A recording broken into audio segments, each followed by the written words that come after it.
Hey guys, it's Susan here, and I want to talk a little bit today about a philosophy that I learned years ago in kettlebell class. So in 2006, I was certified RKC through Dragon Door.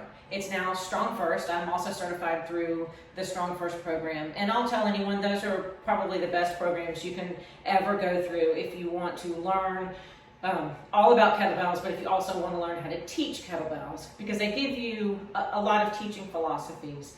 And one of the things I learned all those years ago that I think holds true in every discipline is the idea of priming the pump.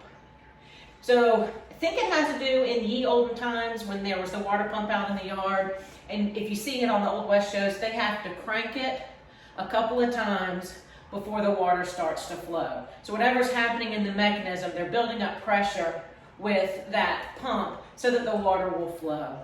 What I take from priming the pump is sort of the idea that if you're learning, say, a really hard trick, one where you have to have a maximum hamstring contraction, and you're just not getting it or you're not as comfortable, pick a hamstring exercise that you can do, and do that for 8 or 10 reps at either light or no weight to get those hamstrings engaged, and then go try the exercise.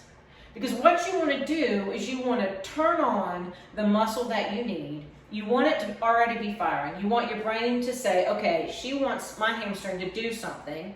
I got it. And then when you get in that whatever move it is up on the pole and your teacher's saying squeeze your hamstrings, your brain's like, ha, we just did that. I'm cool. I can do it here. And then you can turn on your hamstrings. I know I had a really hard time in a figurehead figuring out how to hold on with my hamstring.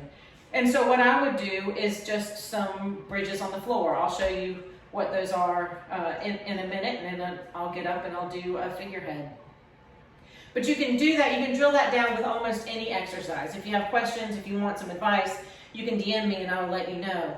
But keep that idea of priming the pump in your wheelhouse. It's not your warm-up. Your warm-up is just your warm-up. It's just to get your body ready for whatever it is you're going to do during your practice.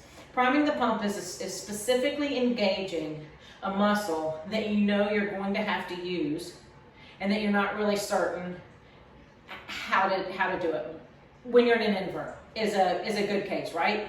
How many of us go in an invert and you completely forget what side is right, what side is left, what your hamstrings are? But if you've already made that connection between your brain and your hamstrings, or your brain and your quads, or whatever it is that you're trying to use, when you're in that awkward position, your body knows how to find that connection immediately to make that muscle do what you need it to do.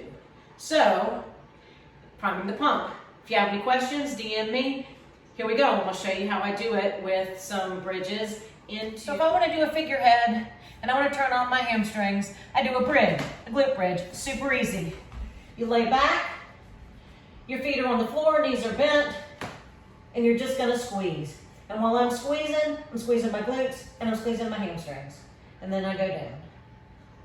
I'm going to do 10 of those.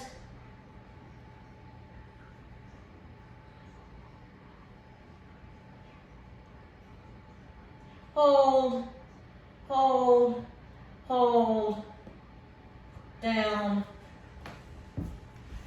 And now I'm ready to attempt my figurehead. Shout out to iTac2 for keeping me safe in that figurehead.